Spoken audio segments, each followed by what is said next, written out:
आदरणीय बीबी ठोंबरे साहेब सुद्धा natural शुगरचे chairman साहेब इथं आहेत उपस्थित। तर साहेब काय सांगाल, म्हणजे आपल्या कारखान्याच्या माध्यमातून जे काही आता आपण मूलभूत बियाणं दिलेलं आहे आणि नर्सरी खासगी नर्सरी कडून सुद्धा आपण यापूर्वी रोप दिलेले आहेत, तर त्याच्यात काही ज्या काही आलेल्या अडचणी आणि हे जे काही आता नॅचरल शुगर व्यवस्थापनाने काही घेतलेला निर्णय, तर त्याबद्दल काय आपण सांगाल? या बाबतीमध्ये मागच्या वर्षीचा अनुभव फार आपला वाईट आलेला आहे। गेल्या वर्षी जवळपास जास्तीत जास्त ऊसाची लागवड कार्यक्षम व्हावी म्हणून आपण 2 कोटी रोपाचं बुकिंग जवळपास 8 ते 10 नर्सरींच्याकडे जयसिंगपूर भागामधल्या केला आणि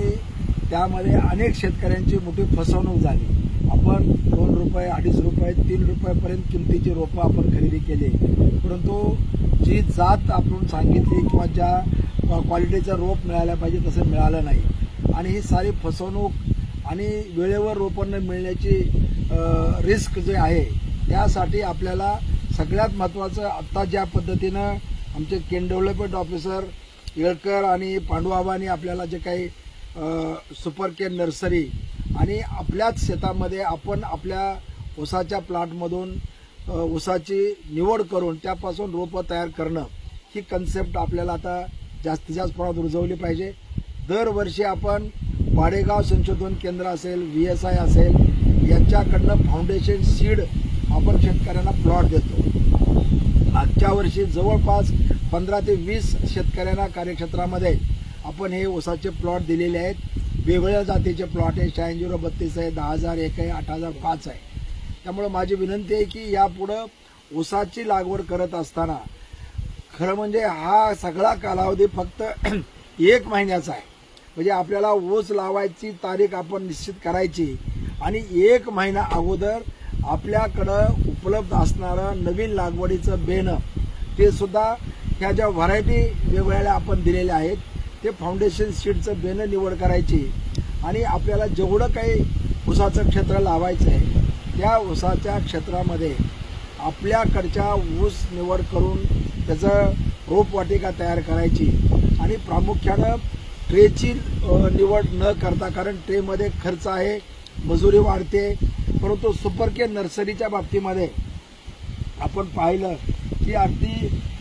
3 पाय 5 फूट अंतरामध्ये 1000 रोपं या ठिकाणी आमच्या बाळासाहेब आव्हाडांनी केलेले आहेत आणि त्यामुळं आपल्याला एका एकरमध्ये 4 ते 4.5 5,000 रोपं लागतात आणि हे 5,000 रोपं आपण अगदी कुठल्याही एखाद्या झाडाखाली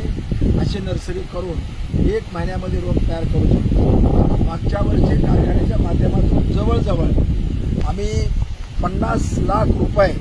ही जी सबसिडी स्वरूपामध्ये शेतकऱ्यांना दिलेली आहे, प्रति रोपाला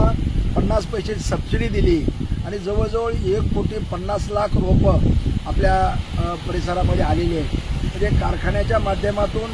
50 लाख रुपये खर्च केला, शेतकऱ्यांना जवळजवळ 1.5 कोटी रुपये रोपं आणण्याचा खर्च झाला। 2 कोटी रुपये आपण हे सगळ्या नर्सरीच्या माध्यमातून खर्च केले, तोच सगळा खर्च आपण आपल्या शेतामध्ये केला। तर मला असं वाटतं की सुपर केन नर्सरी करणाऱ्या शेतकऱ्यांना सुद्धा आपण काही इन्सेंटिव्ह देता आला तर निश्चित देऊ। त्या माध्यमातून ही स्वतःची रोपं स्वतः तयार करू शकतील आणि असंही आम्ही 50 पैसे प्रतिरोप देतोय, तर त्याच्यामध्ये आपल्याला निश्चितपणे रोपा स्वतःची सुपर केन नर्सरी करणाऱ्या शेतकऱ्यांना 50% त्याचा खर्च वाचावा अशा पद्धतीचा सुद्धा काही स्कीम असेल तर तेही आपण लवकरच देऊ। परंतु माझी सर्व ऊस उत्पादक शेतकऱ्यांना विनंती आहे की यापुढं त्रिस्तरीय बेणे पद्धतीची जी कन्सेप्ट आहे आणि त्यासाठी foundation seed, Vasantdada sugar institute, VSI आणि पाडेगाव यांच्याकडनं आपल्याला जितके पाहिजे तेवढ्या प्रमाणामध्ये उपलब्ध आम्ही करून देऊ आणि त्यामुळे प्रत्येक शेतकऱ्यानं आपल्या शेतामध्ये 10 गुंठे 20 गुंठे फाउंडेशन सीडचे प्लॉट करावेत आणि त्या माध्यमातून हे सुपर केन नर्सरी आपल्याकडे करून ऊसाची बेण्याची खर्चाची बचत तर होईलच होईल, परंतु शुद्ध आणि चांगल्या जातीचं चांगल्या क्वालिटीचं बेणं आपल्याकडे उपलब्ध होईल अशी व्यवस्था या हंगामापासून आपण करूया आणि त्याचा फायदा जास्तीत जास्त शेतकऱ्यांनी घ्यावा असं